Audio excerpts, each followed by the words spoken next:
The year 2025 marks a historic milestone. 50 years of diplomatic relations between the People's Republic of China and the Republic of Botswana. And over the past 5 decades, China and Botswana have forged a strong partnership rooted in mutual respect and cooperation across a range of sectors, from trade and investment to agriculture and cultural exchange. On this special joint edition of the program with YTV in Botswana, we explore how the relationship between the two countries has developed, look at the milestones and the future. I'm Beatrice Marshall from CGTN. And I'm Betsy Mane from YTV Botswana. Welcome to the special edition of Talk Africa from Gaborone, Botswana.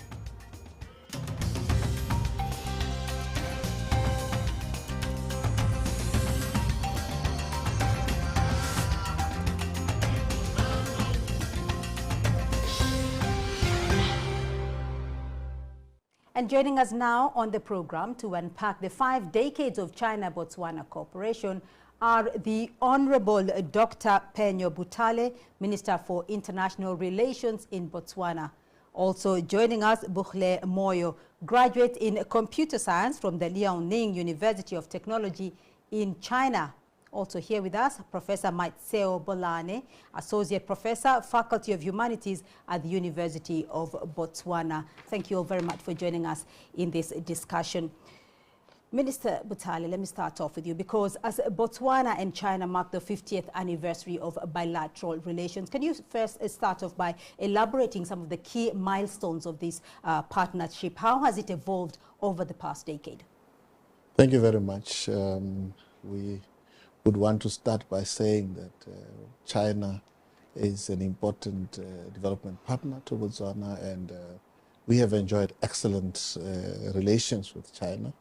And you would also remember that even before the establishment of bilateral relations with China, Botswana was amongst the countries that voted for China to get its seat at the UN Security Council. So we have enjoyed excellent relations, and it has cut across sectors, all sectors of the economy, ranging from health, education, agriculture, infrastructure development, and those have been growing from strength to strength.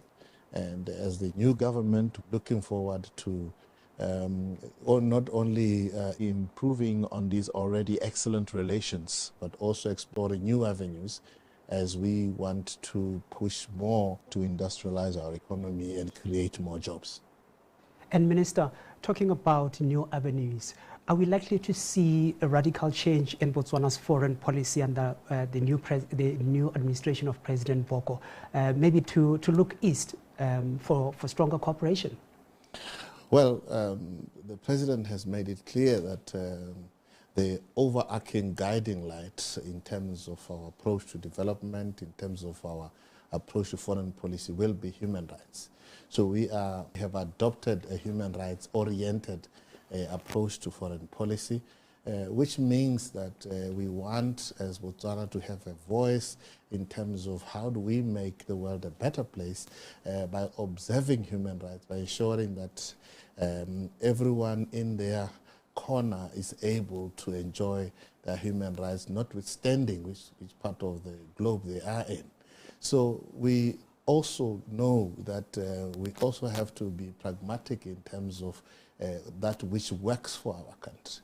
As we place a lot of emphasis on economic diplomacy now, we are going to be looking for international cooperating partners like China to say we want to industrialize, fast-track our industrialization drive, and ensure that the promises or the promissory note that we gave to Botswana to create jobs and ensure that all job seekers have jobs, we need to put up industries and factories in this country. And we also have a lot to learn from China. We also need to really be looking to those partners strategically to say who can help us in moving in this direction. So, Professor Bolane, let's look at that strategic partnership for the moment. How would you characterize China's approach to Africa, and how does it fit in with Botswana's strategy?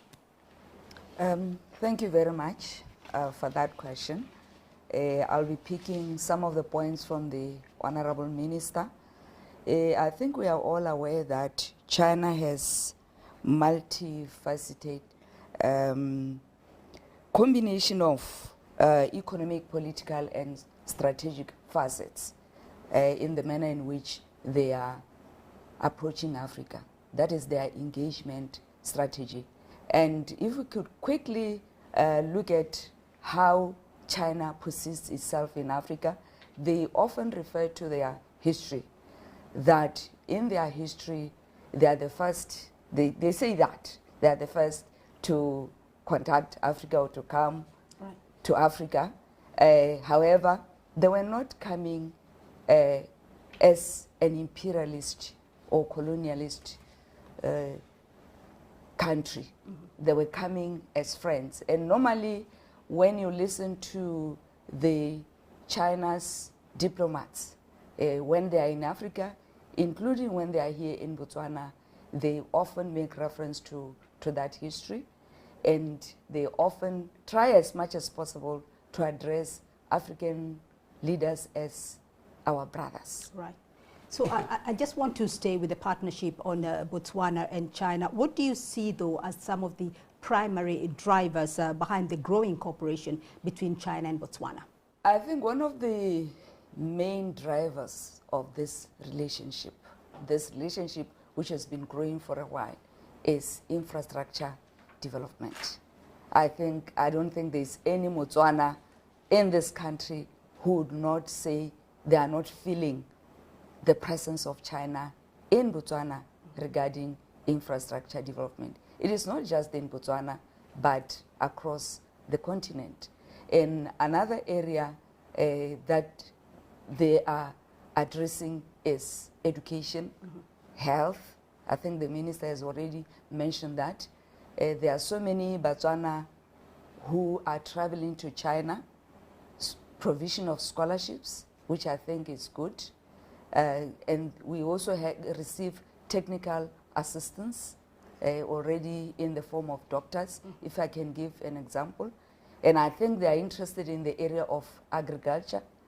They could also come in the area of mining. Right. So there are many areas, even including the area that is thriving now, the small and medium income enterprises. And back to you, Minister. As Botswana and China celebrating 50 years of this bilateral relations, what do you see as the most significant achievement of this partnership since 50 years ago? I think the important thing to note there is that this relationship endured because it was anchored on collaboration much more than influence. It was more of a friendship of friends who are willing to assist one another. As the professor was saying, this has now happened in a number of sectors. Health, for example, collaborative initiatives have happened that have improved our health care access. We have had scholarships and training programs for Botswana students. This have enhanced skills and knowledge transfer, which is something that going into the future, we're looking to really buttress and focus on. As we look into ensuring that we diversify our economy away from depending on the single commodity, which is diamonds, we believe as the new government that our diversification drive must start within the diamond sector by participation throughout the value chain. This needs skill sets that I believe that countries like China could assist on. And when you look at technical assistance in terms of infrastructural projects, we have benefited immensely from the technical expertise from China.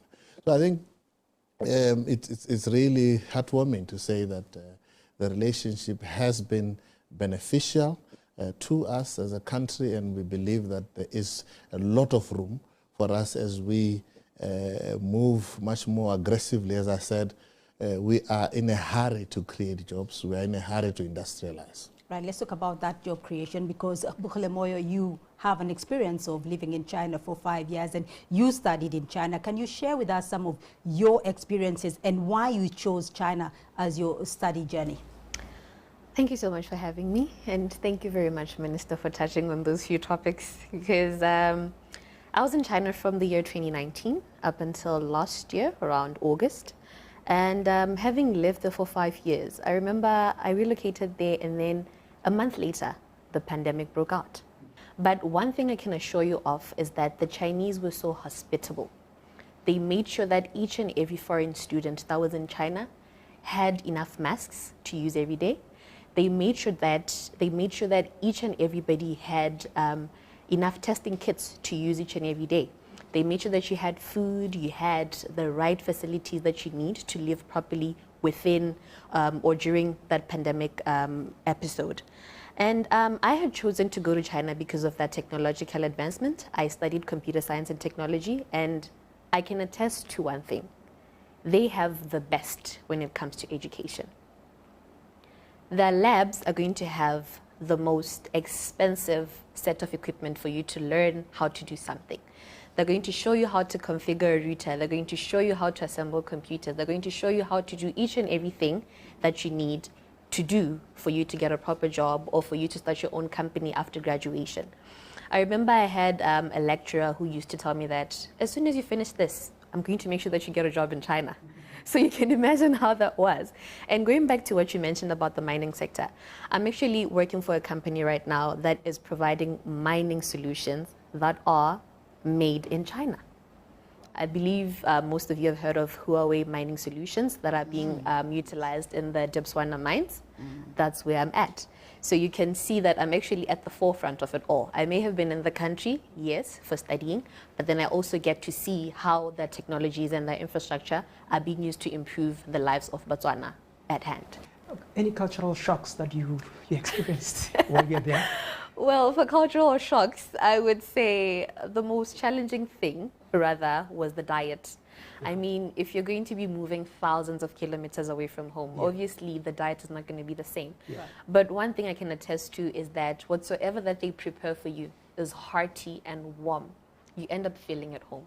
It might not taste like what you eat locally, but trust me, it's good for your body. They had these ancient teas that date back to the 1950s, 1960s, and they were really good for our health, especially women. I got to learn that there's different types of flower-flavored teas that could help with menstrual periods, teas that could help with your skin, teas that could help with just your digestion as a whole. So there's just a whole lot of culture shocks, but I believe they turned out to be beneficial to me and my family and other people that I know as of now. Right. Yes. Back to you, Minister. Botswana's reliance on diamonds has made the economy vulnerable to external shocks. Diamonds contribute to over 90% of total exports and are a major source of fiscal revenues. Will the country diversify its economy to reduce dependency on minerals, and what role would China play in this regard? Thank you very much. It's true that our reliance on a single commodity, which is diamond, has proven not to be a sustainable route to take. And as the professor was saying, we have to really move with speed to diversify the economy. And as I said earlier on, the president has said this in his State of the Nation address. And we have said this recently as we went and addressed Facets, which is a gathering of leading diamond traders in Antwerp, that we want to begin our journey to diversify the economy within the diamond sector, which means that within the mining sector, we want to have the right skill sets to participate in downstream industries. I think the president has said before that you can't be the leading diamond producing country and you don't have experts in that particular field. And I think this is the area that China can assist in already. In scholarships, we already have students like Butle who studied in China, but we need leaders in terms of skills in that particular area. But also, we do not want the interaction to end with China buying our diamonds. We want China to assist us to make sure that if there is a hub, a diamond hub in Antwerp where you polish and do everything until the final product, we need to have those industries here. You know that one of the biggest stories coming out of Antwerp was that we have been given the opportunity for us to be a verification center outside Europe. So we need that to leverage on that to make sure that we become a leader in the region, on the continent, to do with diamonds. So China has a big role to play, technical expertise, knowledge transfer, and also partnerships in ensuring that we set up shop in Botswana. So let me look at a little bit, Professor Butale, a little bit of those partnerships that the minister is talking about, because Botswana has vast untapped resources of renewable energy. We've seen the sun, how hot it is at this time. I mean, it has set an admirable target to increase renewable energy to about 30% of its energy mix by 2030 and something like 50% by 2036. Let's look at the opportunities here. What sort of opportunities exist for cooperation with China if Botswana is to unlock its potential in renewable energy? Thank you very much. Renewable energy. Botswana is rich with the sun. And therefore, if you look around in Botswana, it doesn't matter where you are, whether you are at a cattle post or Masimo lands, you'll find that people are struggling to access the small panel of the solar so that they can use their cell phone or the radio. And if you are in most of the Chinese shops today, most of the radio, torches, and everything, it's connected to solar. And why do we see so many gadgets today in Botswana, in the Chinese shops, which are connected to solar? Because Botswana is blessed with this resource. And this is another area that Botswana could tap. And I like refreshing to listen to what the minister is saying, that it's not about Botswana, China buying our diamonds or China bringing the solar equipment to our side, but training. If we could explore opportunities for technical assistance, for training and produce our own people, the human resource that are highly trained in issues of solar energy. And also in various sectors, we need to diversify the economy. And there are this many different areas. And Butle made reference to IT. I'm thinking of the youth, because we have to leverage the youth potential. And that area of IT, computer, information and technology is yet another area. So, Honourable Minister, what is the government's position, though, on the potential for investment in its renewable energies? Well, that's one of our priority areas. The Vice President, who is also the Minister of Finance, in his recent statement made it very clear that we will be going very aggressively into renewable energy. As Professor Bolano was saying, we have the sun. It's a naturally given resource, and we need to exploit that. But also, you know, there is also an opportunity in liquid, coal to liquid. All these things will be going into them, knowing very well that there is knowledge out there that countries like China and others are leading in. They have amassed this knowledge. We are going to tap into these and make sure that Botswana becomes a leader, Botswana plays a part in ensuring that there is sustainability on energy, and we also stop this dependence on importing energy. I was also going to say that one of the things that we are concerned about is us being a a consumer economy, an economy where you have an import bill that goes into billions, over 80 billion, where we import everything. But we have opportunities like renewable energy. The second thing is that we are an economy that is characterized as a low-income economy, which means that people are paid very less. So we have a challenge as a government to say, how do we leverage these relations with China, who are a living testimony of an economy that came from the rags to the riches and to a leading economy in the world up today. Right, so Bole, let me come to you here because I want to look at areas of cooperation. I mean, Professor has talked about the opportunities for young people in IT, such as yourself. What areas of cooperation do you feel would be of benefit to younger people? What areas do you think can be expanded into the future? I believe more training should get the job going.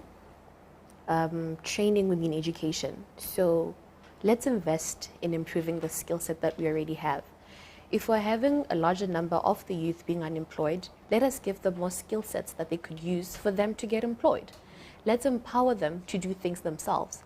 Let's empower them to get to learn how the Chinese work. That way they could be self-sufficient.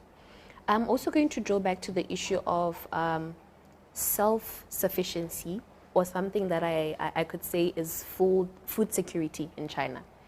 China creates or has everything in-house. You'd never or you'd rarely hear them say they're importing food from outside. If Botswana could have the locals being trained to a point where we do not need to be getting other skill sets from outside, trust me, Botswana would be booming. That's all that we need to do. And one thing that we can be assured of, as soon as we train our youth or take them to a different level, we're also going to be recognized by other countries as the best among the rest. And thank you very much to our guests. We are going to take a short break now, and when we come back, we'll be looking at what the future holds for China-Botswana cooperation. Do stay with us.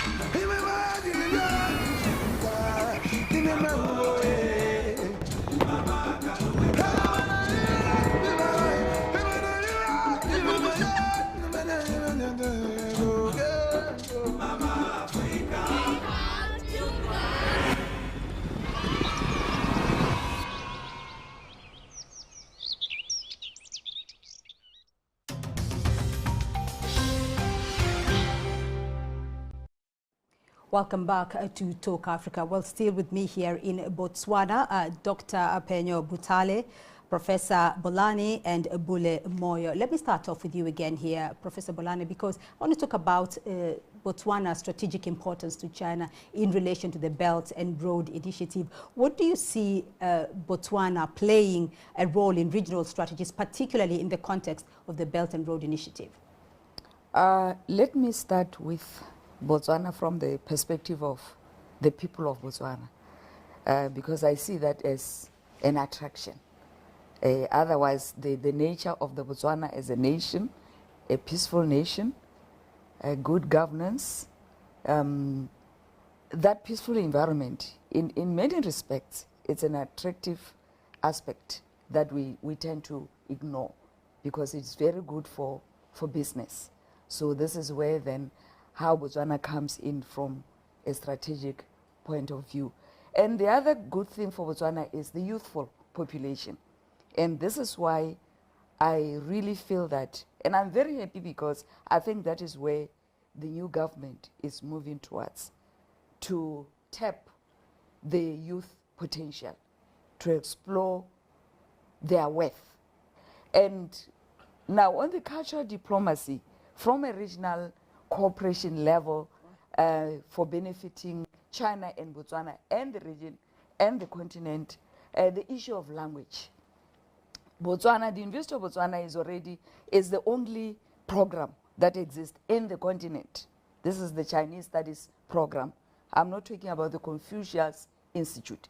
There are Confucius Institute in the continent, but the University of Botswana, in addition to the Confucius Institute, decided to introduce a BA program on Chinese studies for students to learn multidisciplinary aspects on China.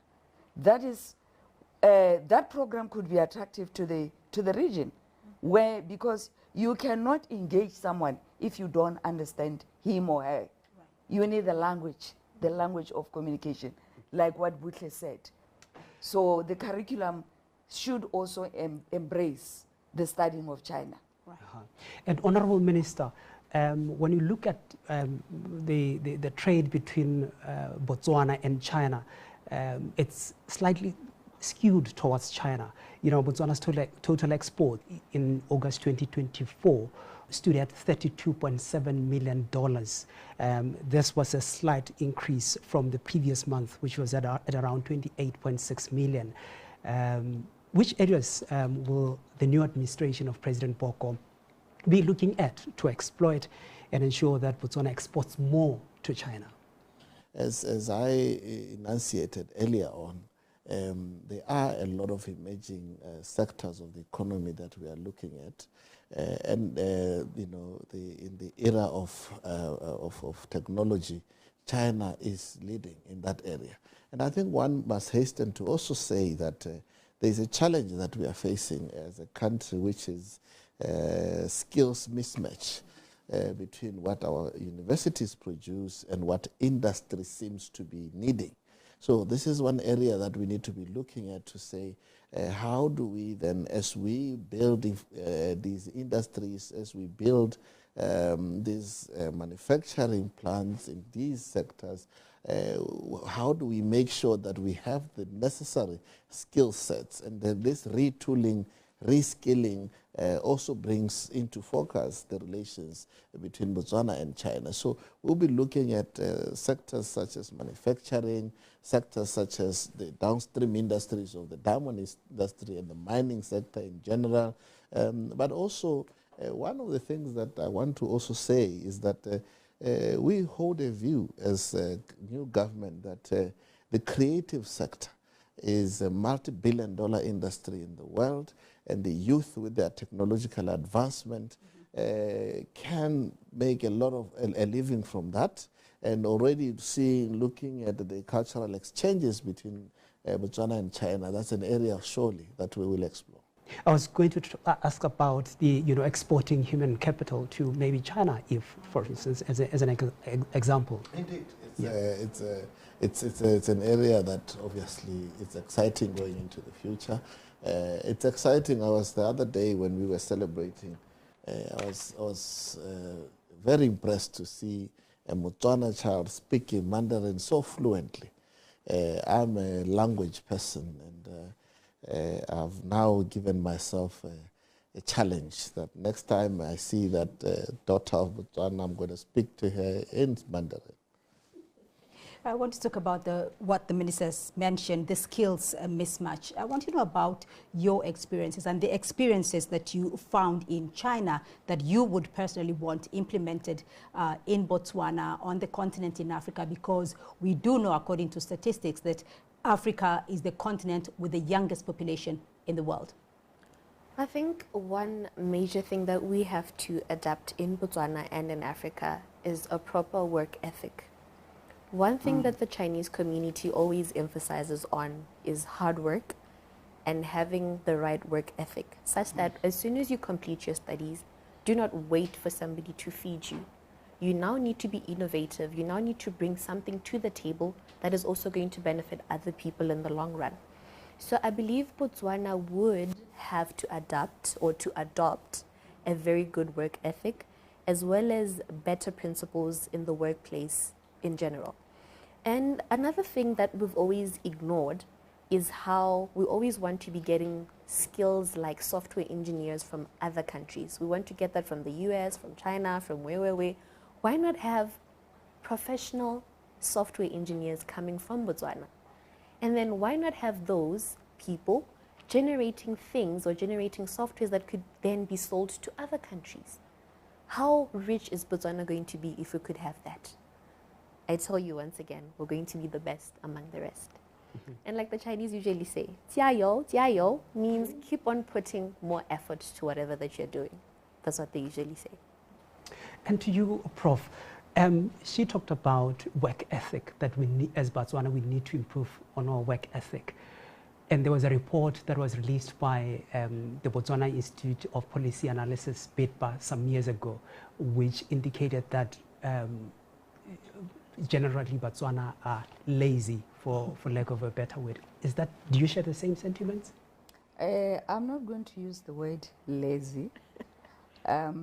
However, I will agree with Butle that one of the advantages, if we were to go that route, in terms of what is it that we can learn from China, their work ethics are amazing.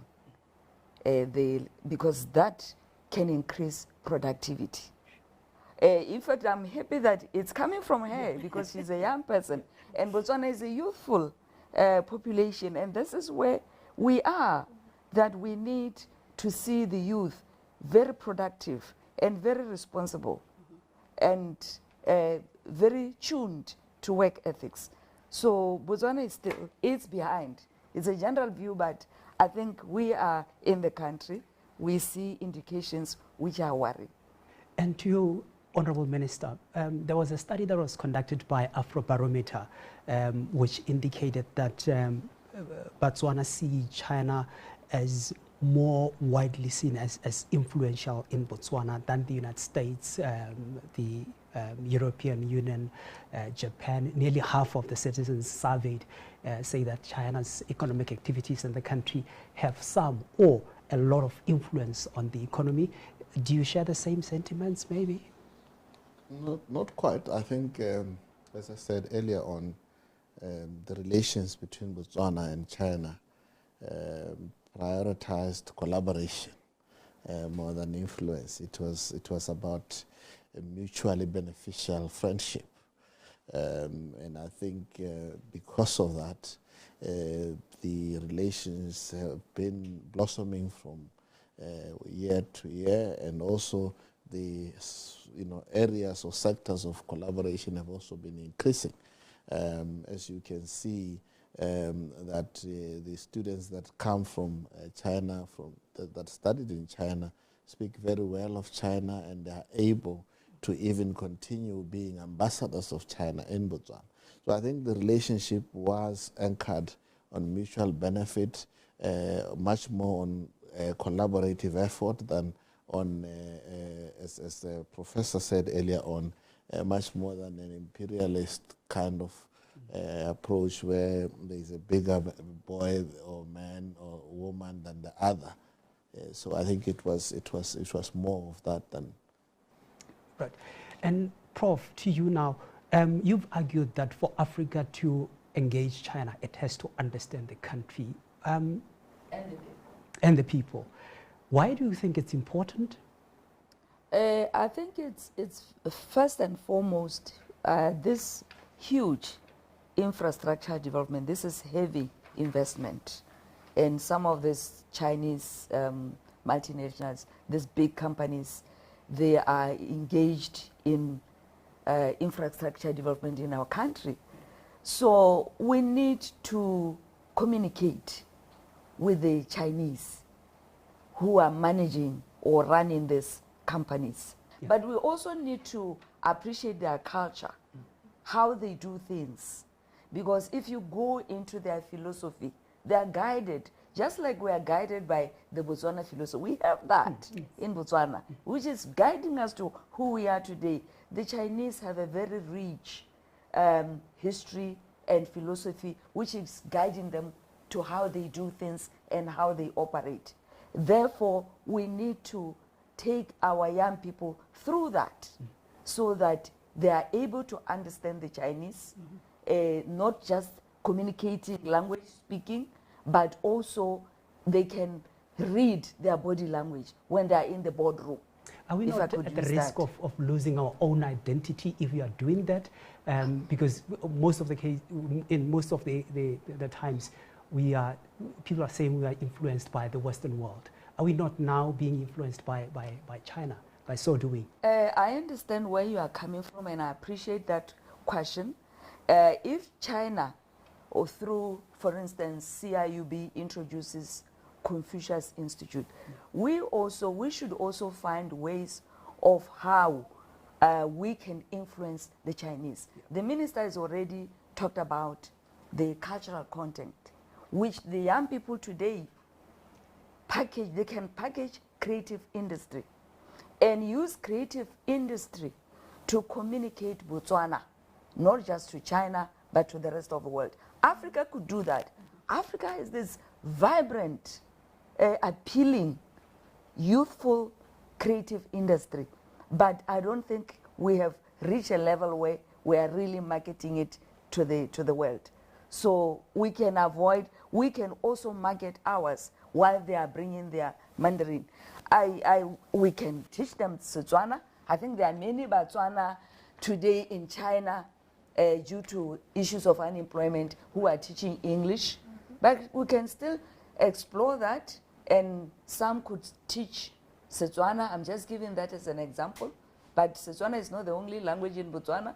So other languages we can do in such a way that Chinese become interested because we have the right environment. So, Bole, very interesting discussion on that cultural exchange aspect there between China and African countries. But based on your experience, do you feel that now you have a unique perspective on the relations between China and Africa, on the relations between China and Botswana as a result of your studying in China? What advice would you give other African students in terms of maximizing their opportunity, their potential, and their experiences if they wanted to study in China?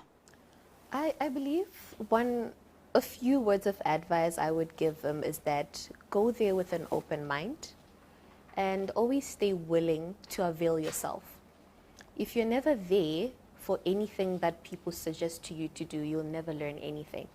So even if it means you moving to a first world country, but you don't have the motivation to avail yourself to anything that is on ground, you're never going to learn much.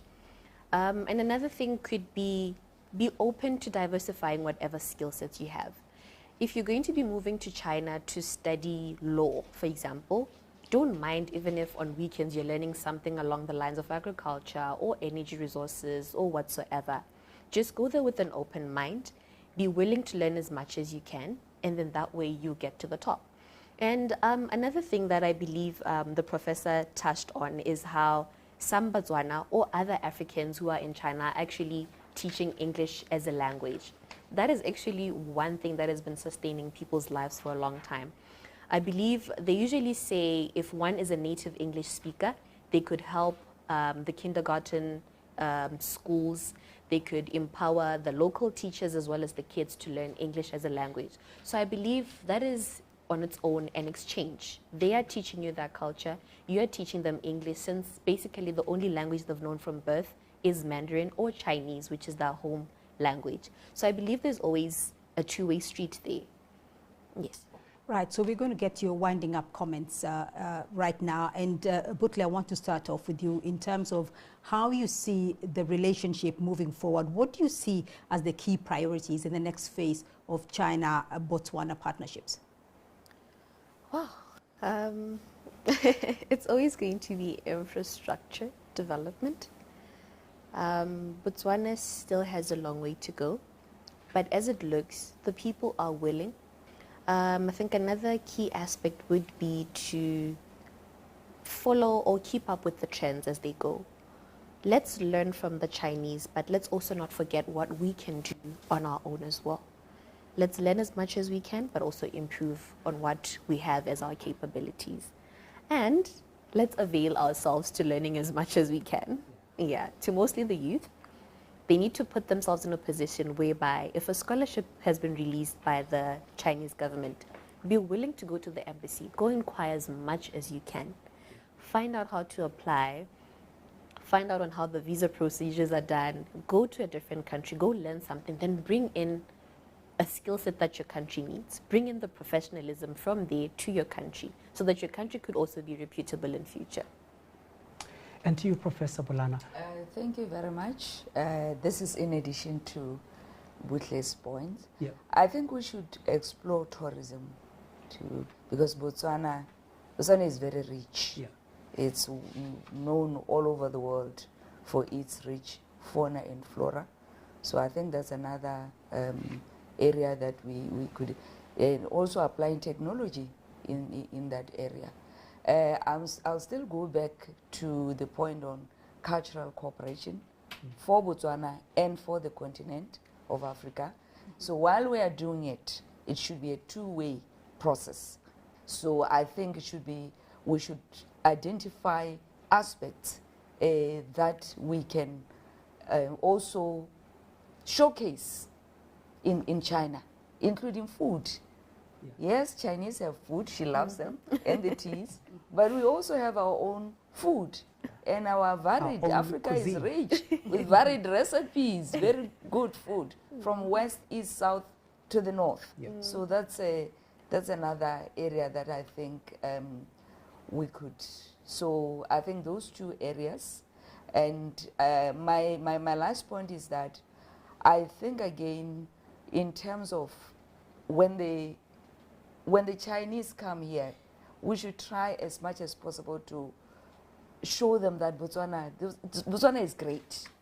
And that's why I'm still going to the earlier point that Gaborone should become the center of meetings. Very interesting. And Honorable Minister, you have the final word, particularly on your long-term vision for bilateral ties between China and Botswana. Thank you very much. I think we are excited to step into the next chapter. After 50 years of collaboration, we are looking to deepen these excellent relations. I also want to buttress the point raised around people-to-people diplomacy and say that we need to explore that even more and make sure that our people exchange with the Chinese and learn from each other our rich cultures, and also say that we need to do more to invite more Chinese tourists to come to Botswana. I think the last statistics that I saw did not show us doing very well, looking at the amount of visitors from China that visit our neighboring countries. I think we need to do more. But I also want to say that we want this relationship now to move a notch higher. We don't want companies from China to come and build roads when there is very little skills transfer. We want a lot more in terms of upskilling our companies to make sure that in the next very near future we would have top companies that can undertake big mega projects in the region. We also want Chinese companies not to supply us, but to set up factories, manufacturing plants in Botswana, because as I said, we are in a hurry to create jobs, we are in a hurry to industrialize. And thank you very much, Honorable Minister. Very insightful discussion, but that's all we have time for this edition of Talk Africa. A big thank you to our guests, Honorable Dr. Penyo Butale, the Minister of International Relations, Professor Maiteo Bolani, Associate Professor, Faculty of Humanities at the University of Botswana, and Butle Moyo, a graduate in Computer Science from Liaoning University of Technology in China. My name is Betsy Mane from YTV. And I'm Beatrice Marshall. Remember, you can be a part of this conversation online through our social media handles on Facebook and X. You can also catch the show on our YouTube playlists. Do keep the conversation going and join us again next week for more Talk Africa. For me, Beatrice Marshall, and the entire YTV team from Access TV Studios in Gaborone. Until next time, it's goodbye.